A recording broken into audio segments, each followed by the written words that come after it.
오늘의 말씀 고린도후서 2장입니다. 고린도후서 2장. 지난주 고린도후서 1장에 대해서는요. 고난 중의 위로, 바울의 방문 계획 취소, 목사는 성도들의 믿음을 지배해서는 안 된다라는 제목으로 함께 연구하는 시간을 우리가 가졌었습니다. 2장은 1장의 바울의 방문 계획 취소의 내용으로 이어집니다. 첫 번째 포인트입니다. 영적 부모의 마음을 가진 바울. 고린도후서 2장 1절입니다. 제가 읽겠습니다. 그러나 내가 이것 즉 내가 무거운 마음으로 너희에게 다시 가지 아니할 것으로 스스로 결심하였나니 라고 말하고 있습니다. 고린도전서를 통해서 고린도 교회의 많은 문제점들을 바울이 적나라하게 지적한 것을 우리가 고린도전서를 통해서 많이 연구를 해서 이미 알고 있습니다. 그래서 바울도 마음이 무거웠을 거예요. 부모님들이 자녀들에게 잘 되라고 바른 소리를 하지만 아무리 바른 소리라도 너무 많이 하면 어떻게 되죠? 잔소리가 됩니다. 그죠? 그러면 오히려 자녀들이 힘들어요. 그리고 힘들어하는 자녀들을 보면 그 자녀들을 보는 자녀들의 모습을 보는 부모들의 마음도 무겁습니다. 그죠? 희영이가 참 잘하잖아요. 희영이가 참 잘하는데 엄마한테도 참 잘하고 아빠한테도 참 잘하고 그러는데 좀 하나 못하는 게 조금 약간 있을 거 아니에요. 그러니까 엄마가 희영이한테 막 뭐라고 하지만 또 너무 많이 하면 또 잔소리가 되잖아요. 그러니까 적당하게 해야 되잖아요. 그렇지 않습니까, 여러분? 적당하게. 재미없나 보네. 희영이가 정말 목사님 말하는 게 맞나 보네. 정말 조금밖에 잘못이 없나 보네. 이걸 서캐스틱이라고 하는데 반대로 말하는 이렇게 미국에서는 이걸로 많이 유머를 합니다. 그래서 이 바울이 좀 부모님의 마음을 가진 것처럼 보여요. 그래서 바울이 내가 고린도 교회에 방문을 하면 또 잔소리할 거 아니냐. 그러니까 너네들한테 더 힘들 거 아니냐. 그러니까 오히려 내가 안 가는 게 더 낫다라고 말을 합니다. 부모라도 자녀의 잘못을 지적을 적당히 해야지 너무 많이 하면 오히려 아이들의 반항심을 불러오게 하거나 아이들이 자포자기 할 수도 있어요. 그래서 아이들 공부 안 한다고 너무 많이 그러면 안 됩니다. 왜냐면 공부 안 하는 것은 다 부모님 탓여서 그런 거예요. 그러니까 내 자신을 뭐라고 해야지 아이들 뭐라고 하면 안 됩니다. 그래서 아이들이 공부 안 하는 거면 본인들이 고생할 거예요. 그죠? 희영아, 그지? 공부 안 하면 본인이 고생하는 거예요. 본인이. 그래서 형준이가 열심히 공부하면 형준이가 앞으로 잘 사는 거예요. 형준이가 잘 살려고 공부하는 거예요. 그래서 본인이 열심히 하라고 부모님이 하는 것은 본인 잘 살라고 하는 겁니다. 그래서 우리들은 항상 아이들에게 적당하게 해야 돼요. 성경에는 자녀들을 어렸을 때 엄격하게 키우라고 했습니다. 그리고 성장하면 아이들이 성장하잖아요. 그러면 나이에 맞게 대우를 해주라고 권장을 하고 있어요. 그래서 그 구절을 잠시 제가 보도록 하겠습니다. 잠언 13장 24절에 이렇게 나왔어요. 회초리를 아끼는 자는 자기 아들을 미워하거니와 그를 사랑하는 자는 어릴 때 그를 징계하느니라 나왔어요. 그래서 회초리를 어릴 때 아이들 잘못할 때 혼내는 것이 성경적이에요? 맞죠? 성경적인 거예요. 회초리로 성경적. 어저께는 저희 아이들이 그러더라고요. 우리 아이들은 어떻게 키우냐고. 그래서 저희 아내가 이 얘기를 하더라고요. 어렸을 때 잘못하면 아이들은 막 이렇게 위험한 것도 막 만지고 콘센트도 막 이렇게 만지고 전기 콘센트도 막 만져서 감전될 수도 있고 그러니까 혹시 그런 거 만지지 말라고 아기 때부터 혼내야 된다. 회초리로 이렇게 뭐 회초리로 때린다고 해서 뭐 굉장히 거창하고 아주 힘들게 아니 청소년 사춘기들 때리듯이 그렇게 하는 게 아니라 이렇게 조그만 자라든지 주걱이라든지 이렇게 떼찌 하는 거죠. 떼찌 하는 거예요. 그러면 애들이 깜짝 놀라잖아요. 깜짝 놀라면 이거 하면 내가 이거 하면 이렇게 깜짝 놀라는 일이 생기구나. 그래서 안 하게 만드는 거죠. 그래서 사실 저희 저희 자녀들은 아기 때부터 정말 말도 못할 때 아기 때부터 저는 그렇게 떼찌를 했었어요. 되게 아프지 않고 울지도 않아요. 그러니까 그렇게 강하게 안 합니다. 근데 깜짝 놀라기만 하는 거예요. 그래서 저는 저희 아이들 기저귀 갈 때 특히 기저귀 갈 때부터 엉덩이를 한번 때리고 시작합니다. 때리면 깜짝 놀라 얘가. 깜짝 놀랄 때 그래서 순식간에 이렇게 물티슈로 확 이렇게 깨끗하게 닦고 깔끔하게 딱 갈아줍니다. 그러면 걔가 손 대지 않고 막 그러니까 왜냐면 걔가 막 이렇게 기저귀 갈 때 똥 기저귀 가는데 손 대면 그 손도 닦아야 되고 그 옷도 막 묻고 그러잖아요. 그러니까 깜짝 놀라는 그 사이에 순식간에 이렇게 딱 하기 위해서 그러면 깔끔하고 맑고 아주 기분도 좋잖아요. 그렇게 저는 했었습니다. 그래서 효과가 좋았어요. 저는. 근데 뭐 그렇다고 엉덩이 살짝 이렇게 때린다고 애들 울지도 않습니다. 이렇게. 그러니까 우리 그전에 간호사들이 엉덩이 탁 치고 이렇게 주사 놓잖아요. 그런 거예요. 그런 개념이에요. 그러게. 그래서 또 혹시나 또 목사님 저 아기 때부터 저렇게 학대를 하셨군요. 이렇게 보지 않도록 제가 아주 자세히 설명을 합니다. 성경은 이렇게 어릴 때부터 여기 있잖아요. 어릴 때라고 나왔잖아요. 어릴 때 자녀를 회초리로 징계하는 것이 맞다라고 말하는데 오히려 한국은 어떻게 해요? 어릴 때 아이들을 혼내면 뭐라고 합니까? 그 애 뭐 그게 때릴 게 뭐 있다고 애를 때리지 말라고 합니다. 그 이쁜 것을 어떻게 때리냐? 오냐 이렇게 키워요. 근데 언제 때려요? 한국 사람들은 다 커서 사춘기 되니까 그때부터 이렇게 때려서 너 왜 말을 안 듣냐? 그럼 말 안 듣죠. 그럼 사춘기 되는데 당연한 거예요. 말 안 듣고. 그거는 어렸을 때 암만 혼내도 사춘기 되면 말 안 들어요. 머리가 컸으니까. 그건 인정해 줘야 되는 거예요. 그래서 그때 막 이렇게 복종해라 사춘기 됐는데 오히려 그렇게 해서 뭐라고 하면 오히려 더 크게 반항심을 하고 아이들은 또 낙심하고 자포자기하는 그런 경우가 있어요. 그래서 성경에는 너무 어렸을 이렇게 희영이처럼 너무 늦은 거예요. 희영이 지금 이렇게 이렇게 하려는 걸 지금은 이제 당근을 많이 주고 이렇게 당근과 채찍을 이렇게 적절하게 해서 육체적으로 혼내는 게 아니라 그러면 용돈을 이렇게 줄이는 그런 방법도 있습니다. 그러니까 희영이가 제일 무서워하는 것을 이렇게 하나씩 그래서 저는 지금부터 저희 아이들한테 항상 강조를 하잖아요. 너네들이 지금 사는 집 너 공짜로 사는 거야. 너네들이 쓰는 돈 다 공짜, 먹는 음식 다 공짜야. 그래서 내가 제한을 할 수 있어. 너네들 순종을 하지 않으면. 이렇게 해서 이렇게 얘기를 합니다. 저는. 성경에 이렇게 나왔어요. 골로새서 3장 21절은 아버지들아 너희 자녀들을 노엽게 하지 말라. 그들이 낙담할까 염려하노라. 그렇잖아요. 이제 아이들이 컸으면 청소년이 되고 사춘기가 됐어요. 그러면 이제는 적당하게 해야 된다는 거죠. 왜? 낙담한다는 거예요. 너무 이렇게 심하게 하면 낙담한다는 거예요. 그래서 부모라고 이렇게 독재하면 안 됩니다. 그래서 아이들도 그 나이에 맞게 대우를 해줘야 됩니다. 공부를 못한다고 자녀를 학대하지 마시기 바랍니다. 그 유전자는 우리 본인한테 온 겁니다. 반대로 부모는 공부를 잘했어요. 근데 아이는 게을러서 공부를 안 합니다. 그렇다고 너무 뭐라고 할 것도 아니에요. 왜냐면 그렇게 공부 안 하면 자기네들이 고생하는 거예요. 저는 인생에서 고생하는 그것도 하나의 공부라고 생각을 합니다. 인생의 공부. 그래서 좀 고생을 해봐야 된다고 저는 생각해요. 왜냐면 고생을 해보면 나중에 철이 들어서 내가 공부를 해야 되겠구나라는 생각도 들거든요. 그래서 저는 저희 부모님이 저한테 공부하라는 소리를 한 번도 안 하셨고, 좀 상대적으로 제가 저희 다른 형제들보다는 더 좀 공부 쪽이었기 때문에 저희 부모님은 저한테 오히려 더 고생한다고 많이 이렇게 칭찬을 해준 그런 스타일이어서 저는 제가 공부했던 90%의 이유는 제가 고생하기 싫어서. 왜? 저희 아버지와 형을 보니까 운수업 이렇게 트럭 운전하셨거든요. 둘 다. 운전하니까 너무 고생인 거예요. 그거 보니까 나는 저렇게 살면 안 되겠다.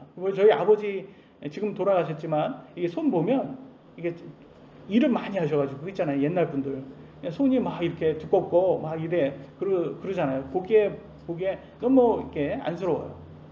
저희 형도 고생을 많이 해서 손이 저희 아버지의 그 모습 한창 일할 때 그런 모습을 봤을 때 저도 그런 생각이 들었어요. 그래서 형준이도 아버지 보면 형준이 아버지 보면 안쓰럽지 않아요? 안쓰럽죠. 아버지 고생하는 거 보면. 그러니까 형준이는 열심히 공부를 해가지고 편하게 그런 편한 직업을 가졌으면 좋겠습니다. 그래서 우리가 본인이 편하게 살려고, 저는 제가 편하게 살려고 제가 공부를 한 거예요. 이기적인 것 이기적인 마음이 있는 거죠. 그게. 그래서 본인이 하는 거예요. 오늘날은 공교육은 훈육을 뭐라고 하면 학대라고 취급을 해요. 어릴 때 부모로부터 불순종하게 오히려 만듭니다. 특히 한국은 좌파로 완전히 교육부 장관부터 완전히 이제 좌파잖아요. 공교육 더 신뢰할 수 없게 되었습니다. 좌파들의 주특기는 남의 자식들은 하향 평준화시키고 자기 자식들은 조기 유학을 보내거나 표창장을 위조해서 좋은 대학을 보냅니다. 여러분 어떻게 생각을 하세요? 그런 걸 보면 참 미국을 그렇게 싫어하면서 이상하게 자기 자식들은 다 미국에 보내요. 그래서 좌파들은 그들이 말하는 대로 여러분 따라하시지 마시고 그들이 행하는 대로 따라하셔야 돼요. 좌파들은 걔네들 말하는 건 다 선동이고 선전용이고 걔네들이 행하는 거 아이들 미국에 유학 보내잖아요. 여러분도 여러분 자식들 유학 보내셔야 되는 거예요. 좋은데 바울은 고린도 교회 성도들을 자녀라고 생각을 했어요.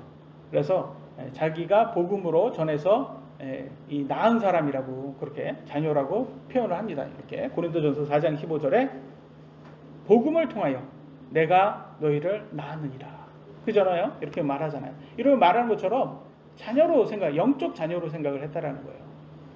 그들을 영적 자녀로 생각했고 그래서 부모와 자녀의 관계를 생각해 보면 현재 바울이 무거운 마음을 가진 것은 부모의 마음이었구나라는 것을 알 수가 있습니다.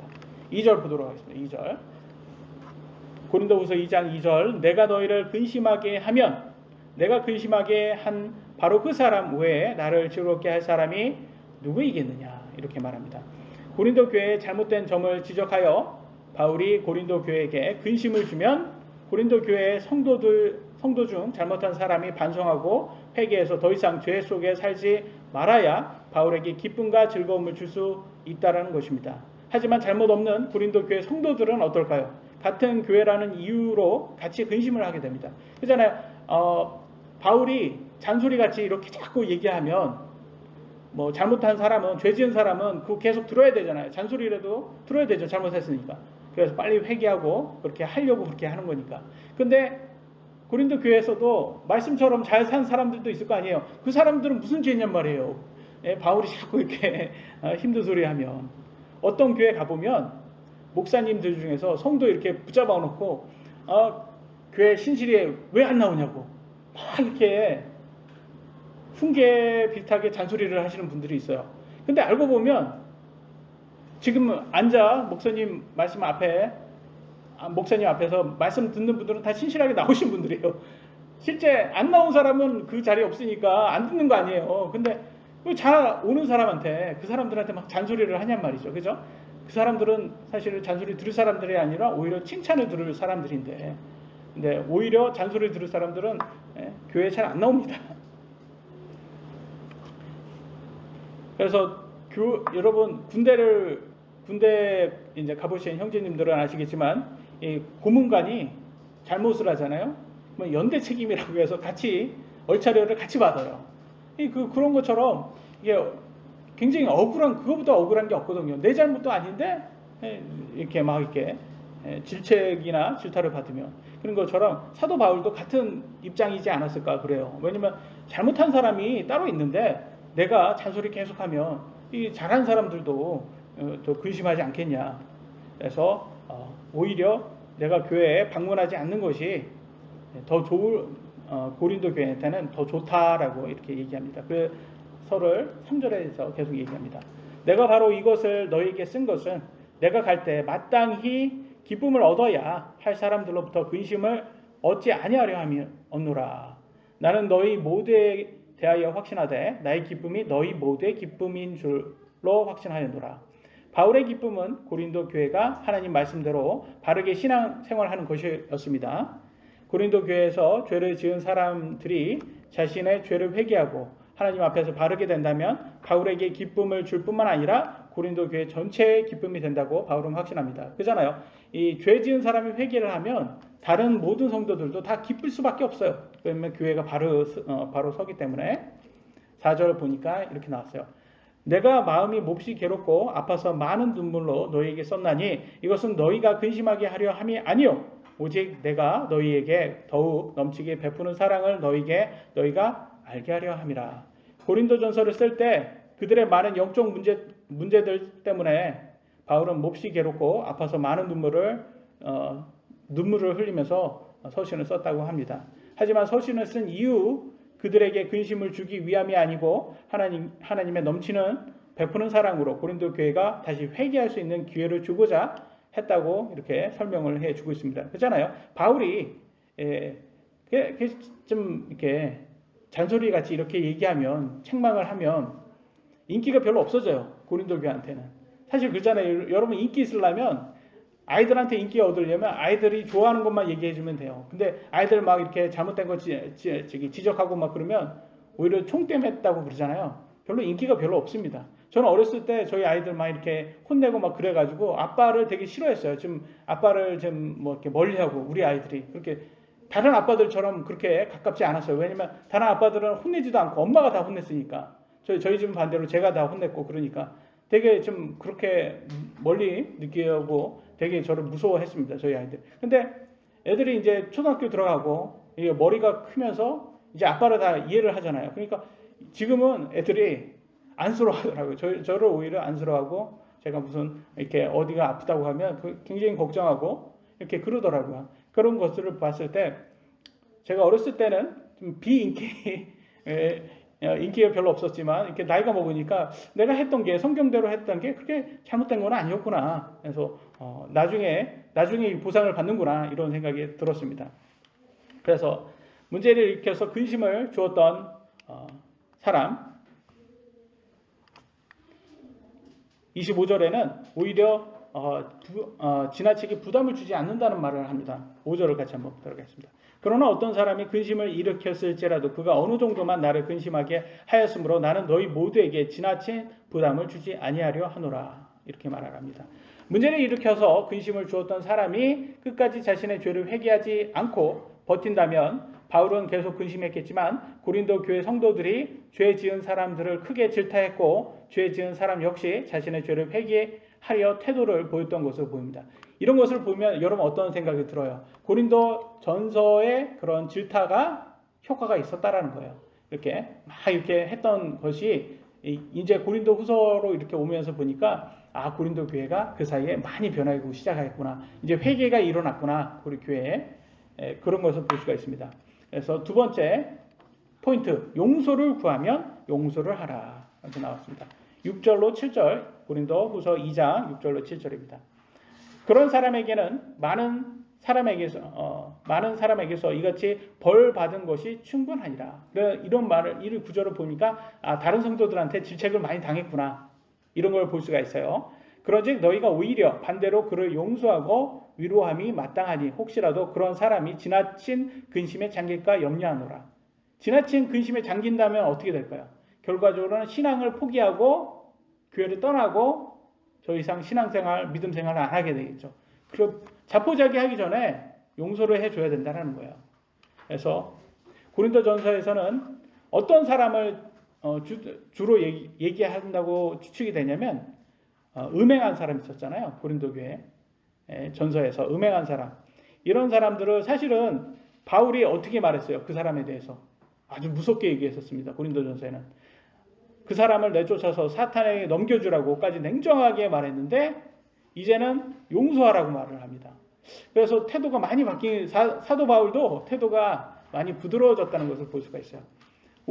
전서에서는 아주 무섭게 말했어요. 이렇게 말했어요. 고린도전서 5장 5절에 그런 자를 사탄에게 넘겨주어 육체를 멸하도록 판단하였으니 이것은 영이 주 예수님의 날에 구원을 받게 하려 함이라. 그러니까 육신이 남아 있어봤자 얘네들, 구원은 받았는데도 저렇게 살아버리면 오히려 예수님께 모독이 되고 영광이 되지 않잖아요. 저거 빨리 죽여서 영은 구원받고 육은 빨리 없애는 게 오히려 하나님께 더 덕이 된다라는 거예요. 그래서 빨리 내쫓아라, 교회에 내쫓아서 그냥 사탄이 알아서 사탄에게 넘겨줘 버리라, 이렇게 말을 했었어요. 이렇게 무섭게 얘기했었는데 이 얘기를 듣고 고린도 교회가 회개하기 시작했던 것 같아요. 이 사람이. 그래서 회개하니까 또 그 고린도 교회 다른 사람들도 뭐라고 했지 않겠어요? 야, 너 그러면 안 돼, 그렇게 살면 안 돼. 지나가면서 한마디씩 한 사람이 하면 되게 본인은 얼마나 많이 듣겠어요. 옛날에도 여러분 그 학교 같은 데 보면 이렇게 그 손 들고 이렇게 잘못해가지고 교실 밖에서 이렇게 손 들고 이렇게 서 있으면 선생님이 지나가는 선생님마다 꼴밤 때리고 이렇게 지나간단 말이에요. 걔는 지금 벌 받고 있는데도 선생님이 본인들은 한 번 때린다고 생각하지만 그런 선생님이 한 5명이면 얼마나 억울하겠어요. 5대 괜히 맞은 거 아니에요. 지나가는 선생님마다 에이, 네가 그러면 그렇지 하면서. 참고로 저는 무서워서 이거 무서워서 말 잘 들었어요. 저는 착해서 말 잘 듣지 않았습니다. 저는 이렇게 혼나는 거 무서워서 선생님 말하면 되게 잘 들었어요. 어렸을 때. 그래서 저는 솔직히 말하는 거예요. 착하지 않았다. 나는 맞는 거 무서워서 잘 들었다. 그래도 또 그 좀 애들이 자존심 있는 애들은 끝까지 말 안 듣더라고 보니까. 그래서 저는 쟤네는 대단하다. 이렇게 뭐 선생님 앞에서 이렇게 옛날에는 맞았잖아요. 이렇게 그 진짜 저 맞는 거 보면 저는 되게 무서웠거든요. 야 저렇게 지금 희영이하고 형준이는 막 상상도 못하는 그런 걸로 맞았었어요. 그때는 당시에는.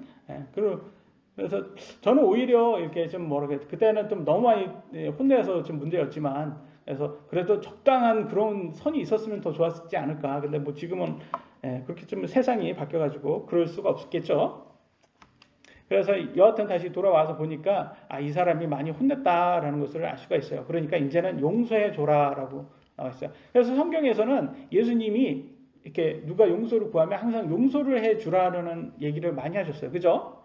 용서를 몇 번 해주라고 예수님 말씀하셨죠?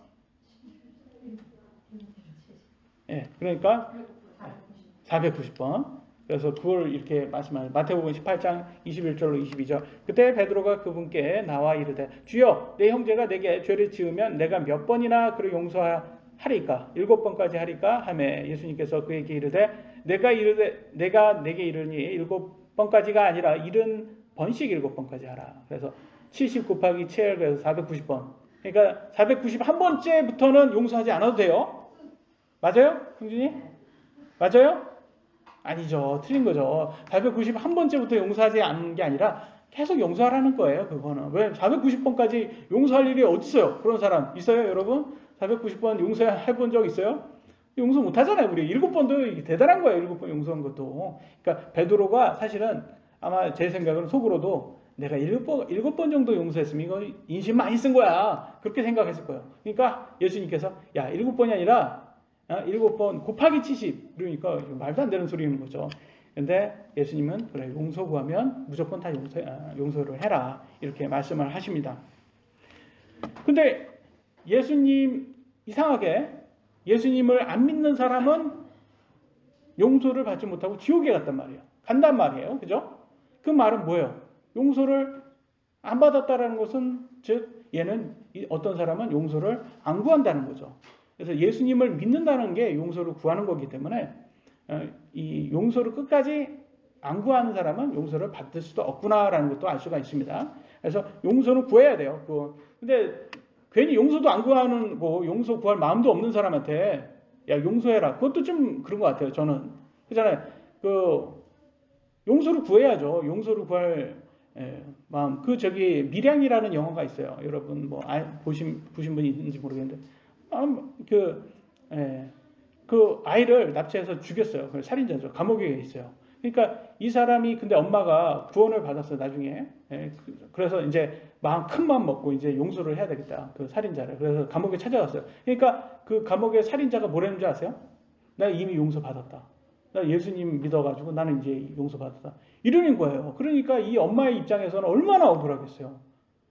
아니 이 태도가 보면 이게 용서를 구하는 태도냔 말이에요. 지는 하나님한테 용서를 이미 받았다고 이렇게 아주 이게 얼굴 빠바지 떠가지고 이게 세우고 이렇게 말하는 게 지는 하나님한테 아니 엄마한테 용서를 구하지도 않고 아니 피해 본 사람은 엄마인데 엄마한테는 하나님한테 용서를 구하는 건 그거는 자기의 원죄를 구하는 거고 엄마한테도 용서를 구해야 되는데 이 태도와요. 나는 하나님한테 용서를 구했으니까 나는 이미 너한테 용서할 필요 없다. 이런 식인 거잖아요.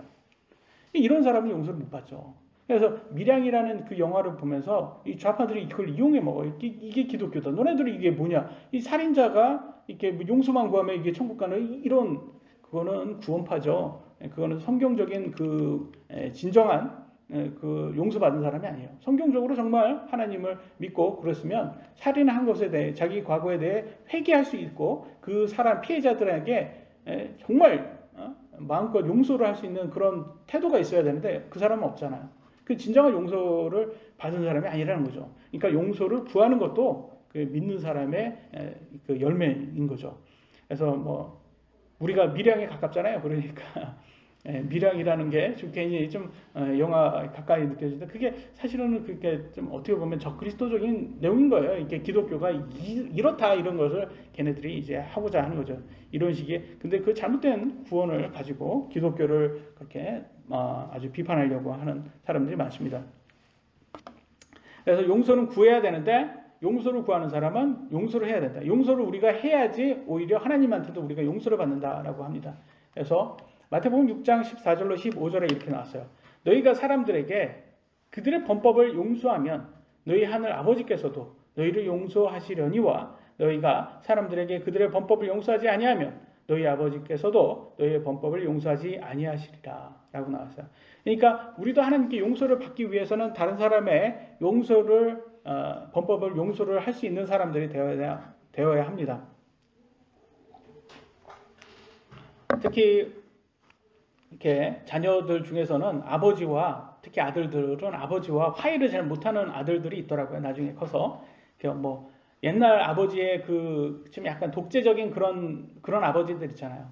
그런 것들에 대해서 받아들이지 못하는 아들들이 있어요. 그래서 나중에는 이런 이 구절을 통해서 그 아버지를 용서하고 그래서 다시 화해하는 그런 아들들도 있더라고요. 보니까 저는 뭐 저희 아버지는 뭐 그런 분이 아니셨기 때문에 저는 뭐 그런 뭐 다행이죠. 정말 하나님께 감사하게도 저희 아버지는 좀 뭐라고 할까 양반 출신은 아니었던 것 같은데 저희 집안이 그렇게 근데 좀 양반같이 이제 좀 뭐 온순하신 분이셨기 때문에 저는 뭐 그런 게 없었습니다.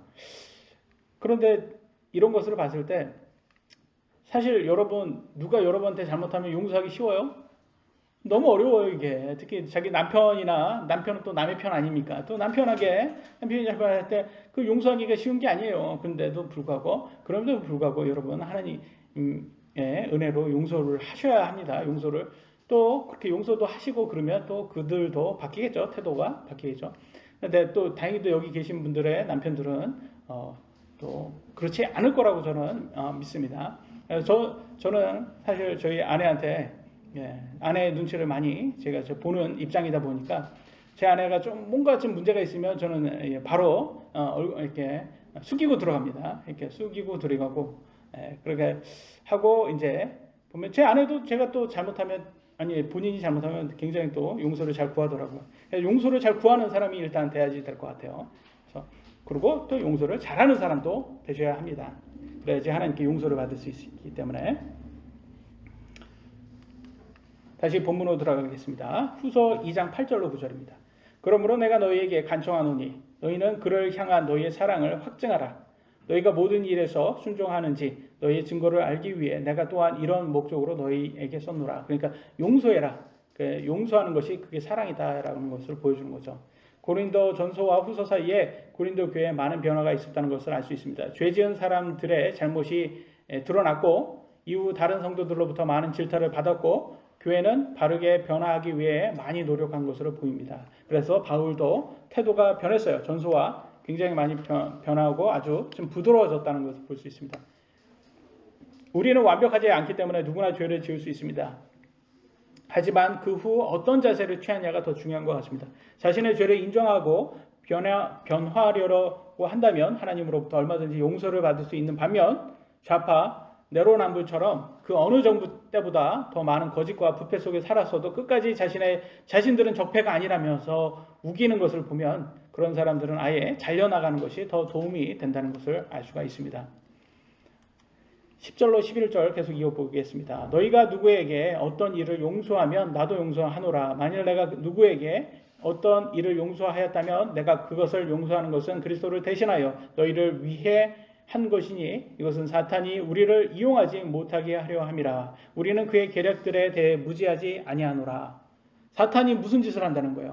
사탄의 계략은 교회를 와해시키고 이간질시키고 그래서 스스로를 망하게 하는 거예요. 서로 싸우게 만드는 거예요. 그래서 교회 보면 여러분 교회 성도들끼리 막 싸우고 그래서 이렇게 찢어지고 나눠지고 막 그런 교회들 많잖아요. 목사라든지 성도들 사이에. 그런 것들이 바로 사탄의 계략이라는 거예요. 사탄은 교회에게 가라지들을 뿌려놨습니다. 진짜 교회 안에 믿지 않는 그런 사탄의 가라지들이 들어와서 교회를 이간질시킵니다. 현 정부가 잘하는 주특기죠. 이간질하는 거. 서로를 싸우게 만들어요. 그래서 안타깝게도 일부 알곡들은요. 말솜씨 좋은 가라지들의 거짓말에 속아서 그들과 같이 제 속에 살게 됩니다. 구원파 교리죠. 우리가 서로를 용서하지 않는다면 사탄이 우리를 이용해서 더 크게 싸워서 교회를 망치려고 한다는 것입니다. 그래서 여러분 조심하셔야 돼요. 교회가 우리는 작은 교회이니까 지금 이렇게 알곡들만 이렇게 모여있다 하더라도 교회가 커지면 커질수록 가라지들도 많이 들어오게 돼 있어요. 그래서 우리는 그걸 잘 보아야 됩니다. 근데 성경에는 그러면 가라지와 알곡과 분리시키면 되지 않습니까? 이렇게 보잖아요. 근데 그렇게 못한대요. 가라지와 알곡을 분리시키지 못한답니다. 그 얘기를 예로 들어주십니다. 마태복음 13장 28절로 30절에 이렇게 나왔어요. 그가 그들에게 이르되 원수가 이렇게 했구나. 사탄이 이렇게 가라지를 교회에 뿌렸구나 라는 말이에요. 종들이 그에게 이르되 그러면 우리가 가서 그것들을 뽑아 모기를 원하시나이까? 가라지를 뽑을까요? 그랬더니 이렇게 말해요. 그가 이르되 아니라 너희가 가라지를 모으다가 그것들과 함께 곡식까지 뽑을까 염려하노라. 알곡까지 뽑는다는 거예요. 둘 다 수확 때까지 자라게 두어라. 예수님의 재림 때까지 그냥 내두라는 거예요. 수확하는 때에 내가 거두는 자들에게 말하기를 너희는 먼저 가라지를 함께 모아 불태우게 단으로 묵되 불탄다는 것은 지옥 보낸다는 거죠. 곡식은 모아 알곡은 모아 내 곡간에 넣어라. 천국에 보낸다는 것입니다. 하리라 하시니라. 그래서 예수님께서 뭐라고 말해요? 가라지를 이렇게 딱 분리하려다가 보면 알곡까지 딸려나간다는 거예요. 어떤 알곡일까요? 이 알곡, 딸려나가는 알곡이 어떤 알곡일까요? 이 가라지의 말솜씨에 속아서 그들을 믿는. 사실은 알곡인데도 가라지들이, 이 좌파들이 말솜씨가 얼마나 좋습니까? 딱 들으면 또 맞는 말만 해요. 걔네들이 말은 그렇게 틀린 말은 안 해요. 근데 그들 그 말처럼 안 살아서 문제죠. 예? 말처럼 안 그잖아요. 사실 아니 김재동 선생이 얼마나 맞는 말을 했어요. 그렇게 아이들 이렇게 열심히 직장도 해줘야 되고 목수의 망치와 재판관의 망치 이렇게 좋은 말 많이 했지만 사실은 알고 보니까 자기는 1,000 얼마 받으면서 강의료로 세금으로 그렇게 받으면서 그러면서 나중에는 뭐라고 해요? 시장의 원리를 해서 자기는 인기가 있어서 그렇게 받았다고. 아니 강의료가 국가에서 정한 강의료는 100만 원이랍니다. 최고로 많이 주는 게 100만 원 주는 게 강사 강의료인데 1,000 얼마를 받아 1,500만 원 이렇게 받았대잖아요. 그러고 보니까 그러면 시장의 원리를 막 들어서 자기는 인기가 많아서 그렇다니 얼마나 내로남불이에요. 그러니까 좌파들은 한동안 말은 맞는 말 하지만 삶을 그렇게 안 살아서 문제인 거죠. 그래서 그렇게 말 잘하는 그런 사람들, 좌파들, 종교 사기꾼들에게 속아서 넘어가는 사람들이 있어요. 알곡인데 사실은. 그래서 오늘은 안타깝죠.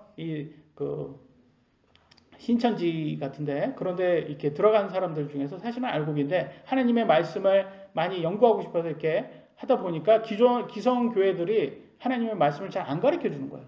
맨날 이렇게 감정으로 하고 감성으로 이렇게 하다 보니까 그런 것만 찾고 이렇게 은사주의, 기적 이런 것만 찾다니까 성경을 몰라요. 성경을. 그러니까 성경 가르쳐 준다니까 그런 데 빠져가지고 하다가 신천지에 빠지는 그런 사람들도 있습니다. 근데 사실은 알곡인데 특히 아직 믿음이 덜 성장한 사람일수록 알곡이지만 가라지처럼 행동할 수가 있어요.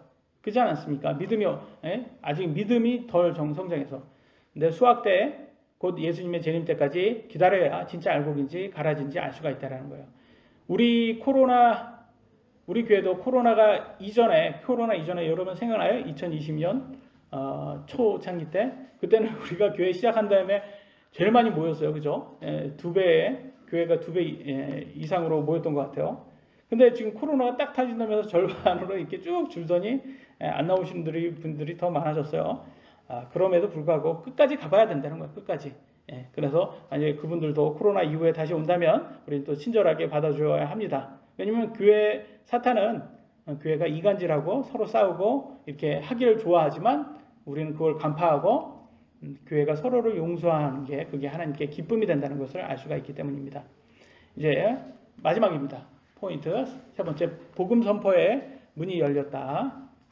고린도후서 2장 12절입니다. 또한 내가 그리스도의 복음을 선포하려고 드로아의 이름에 주께서 내게 문을 열어 주셨느니라. 이렇게 바울이 드로아라는 곳에 갔더니 기존에는 이렇게 복음을 전해도 사람들이 별로 반응을 안 했다가 이번에 가서 딱 했더니 이제는 복음을 듣는 사람들이 막 있고 복음을 듣고자 하는 사람들이 막 많아지기 시작했어요. 여러분 드로아라는 곳을 아십니까? 드로아? 드로아 그러니까 막 야 들어와 막 이런 거 생각나시죠? 이렇게. 영어는 트로이라고 나옵니다. 트로이. 네. 트로이라고 이렇게 트로이 전쟁으로 유명하죠. 이렇게 소아시아 서쪽에 있는 곳이랍니다. 네, 트로이 남방 약 25km 지점에 위치한 에게해 연안 항구 도시였다고 합니다. 아시아의 유럽을 연결하는 교통 요지에 위치해 있기 때문에 로마 시민 도시 중에서 매우 중요한 역할을 했답니다. 그래서 보시면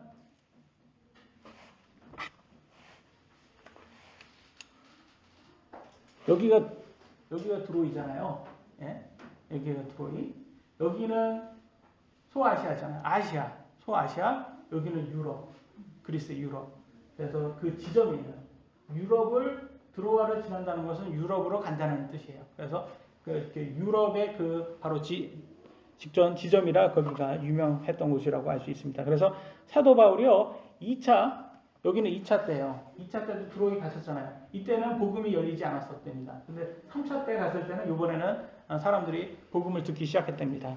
그래서 3차 때 들어갔더니 하나님께서 문을 열어줘서 복음 선포를 할 수 있게 허락을 해 주셨답니다. 2차 때는 사실은 2차 때는 딱 갔더니 이게 복음이 안 열린 거예요. 복음이 안 열렸더니 그 하나님께서 환상을 주셔서 야 그냥 거기는 안 들으니까 그냥 유럽으로 넘어와 이렇게 얘기를 하셨어요. 유럽으로 넘어와를 어떻게 말씀을 해주셨냐면 사도행전 16장 8절로 10절에 이렇게 말합니다. 그들이 무시아를 지나 드로아로 내려갔더라. 밤에 환상이 바울에게 나타났는데 마케도니아 사람 하나가 서서 그에게 간구하여 이르되 마케도니아로 건너와서 우리를 도우라 하거늘 그가 그 환상을 본 뒤에 주께서 그들에게 복음을 선포하라고 우리를 부르신 줄로 확신하였으므로 우리가 즉 마케도니아로 들어가려고 힘쓰니라. 그래서 마케도니아 그리스죠. 마케도니아 그리스로 넘어가는 것을 볼 수 있습니다. 그래서 사도 바울 같은 사람도 복음을 전한다고 항상 문이 열리지는 않았다라는 걸 알 수 있어요. 여러분 복음 전하는 것도 어렵지만 복음 전했다고 듣는 사람이 있어야 되잖아요. 복음을 다 듣는 것도 아니고 수용하는 것도 아닙니다. 우리는 전할 뿐이죠. 근데 그거에 대한 반응은 하나님에 따라 틀리거나 하나님께서 어떻게 해주시 문을 열어주냐에 따라 틀리다는 걸 알 수 있습니다. 기회가 될 때마다 우리는 계속 복음을 전해야 됩니다. 언젠가 하나님께서 문을 열어주시면 복음을 듣고 구원을 받는 사람들이 생기게 됩니다. 우리도 사랑하는 가족들을 위해서 계속 포기하지 말고 복음을 전해야 한다는 것을 알 수가 있습니다. 그죠? 복음을 계속 전했는데 막 계속 안 듣다가 어떨 때 딱 이렇게 복음 똑같이 전했어요. 근데도 그때는 들어요. 그러니까 이게 하나님께서 문을 열어줄 때가 있구나. 그래서 그 때가 있기 때문에 그 때까지는 우리는 그냥 이렇게 계속 복음을 전해야 되는구나라는 것을 알 수가 있습니다. 그래서 낙심하지 않고 우리가 낙담하지 않고 포기하지 않고 계속 복음을 전하면 언제 하나님의 때에 우리가 열매를 거둔다고 하나님께서 말씀하셨습니다. 고린도후서 2장 13절입니다. 내 형제 디도를 만나지 못하였으므로 내가 내 영 안에서 안식을 얻지 못하여 그들과 작별하고 거기에서 마케도니아로 들어가노라 라고 나와 있어요. 이제 거기에서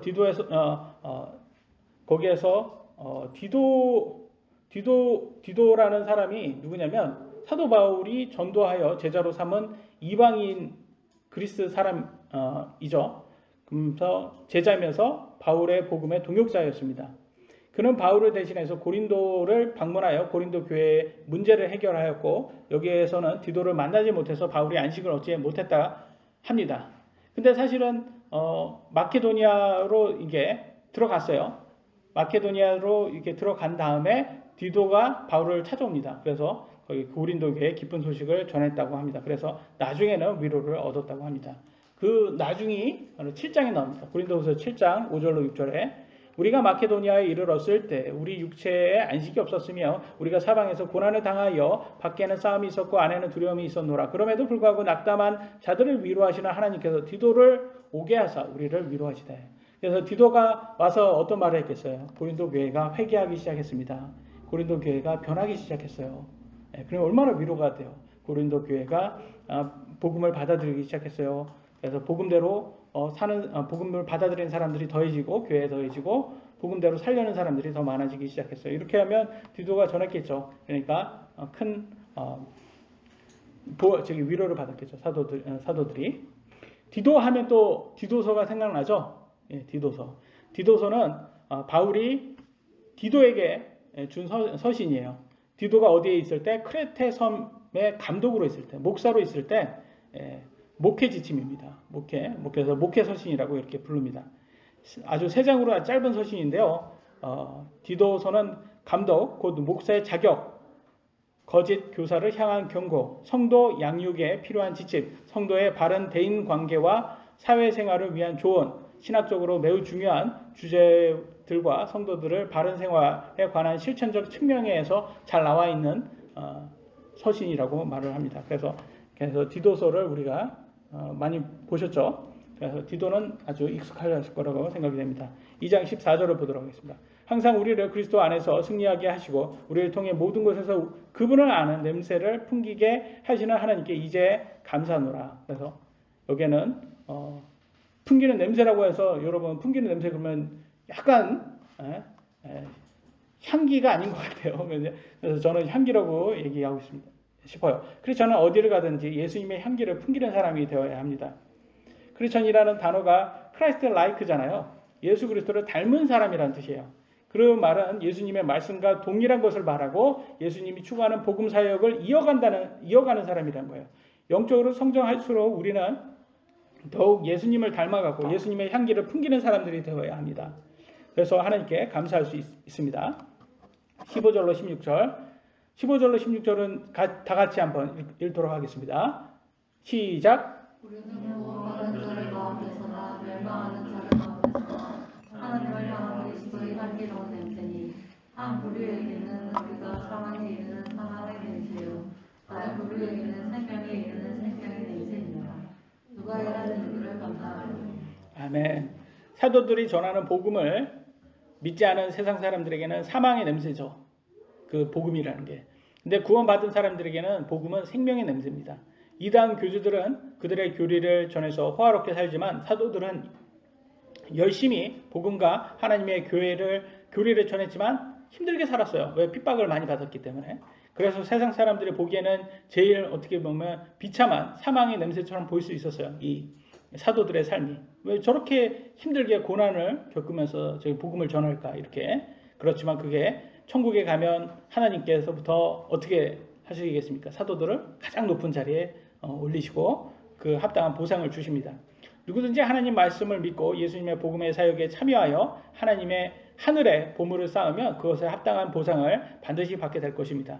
그래서 믿음이 없는 사람들은 절대 감당할 수 없는 사역을 이 사도들이 한 것이죠. 그래서 참 대단한 거예요. 우리 성도들이 볼 때도 여러분 어때요? 대단하죠, 사도들. 그래서 이건 큰 믿음이 있으니까 할 수가 있는 거죠.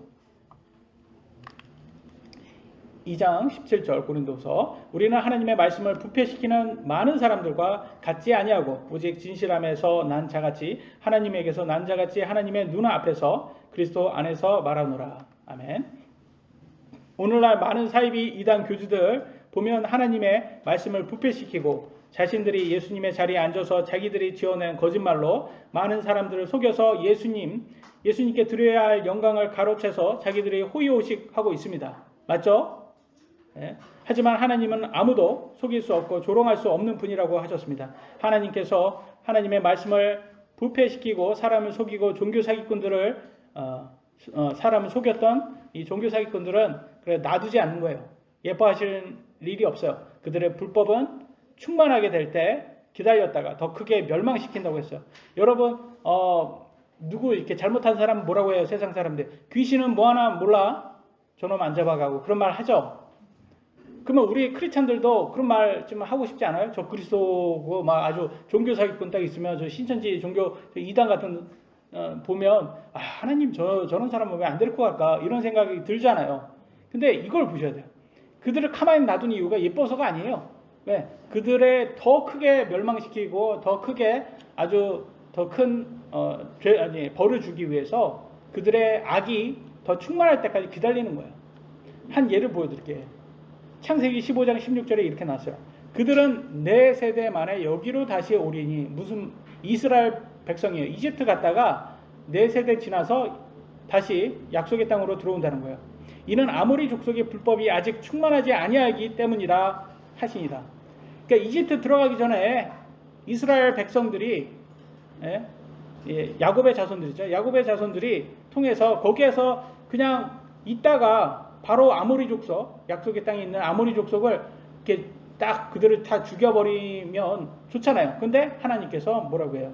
그냥 남겨두는 거예요. 아모리 족속의 불법이 아직은 충만하지 않으니까 조금 더 기다렸다가 네 세대 기다렸다가 그때 내가 얘네들을 심판하겠다 이렇게 한 거예요.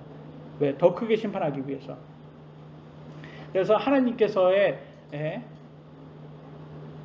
지금 멸망시키지 않는다고, 하나님께서 그들 악한 세력들을 멸망시키지 않는다고 우리가 너무 실망할 필요가 없어요. 하나님께서 분명히 그들을 심판하신다고 약속을 하셨습니다. 그러니까 우리는 하나님께 모든 걸 맡겨야 돼. 심판은 누구의 것이라고 했어요? 하나님의 것이잖아요. 그래서 심판은 하나님께서 심판하실 것이고 우리는 그냥 친절하게 하면 됩니다. 친절하게. 모든 사람에게 친절하게 하고 하나님 말씀, 복음을 열심히 전하면 됩니다. 하나님께서 하나님의 때에 그들을 심판하실 거예요.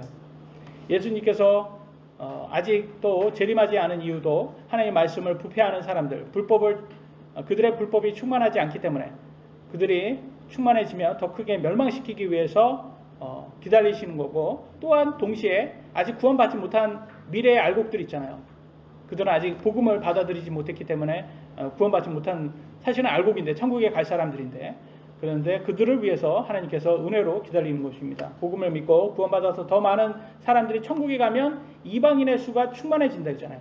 그래서 이방인의 수가 충만해지면 예수님이 재림하신다고 하셨습니다. 그 수는 하나님만 아시겠죠. 그래서 우리는 알 수는 없지만 더 많은 사람들을 전도해야지 예수님의 재림이 더 빨리 옵니다. 그러니까 우리가 더 이렇게 복음 사역에 열심히 해야 됩니다. 이 복음 사역을 사도들이 했어요. 이 어려운 것을. 그들은 고린도 교회에게 자신들은 하나님의 말씀을 부패시키는 거짓 교사들과 다르다고 말합니다.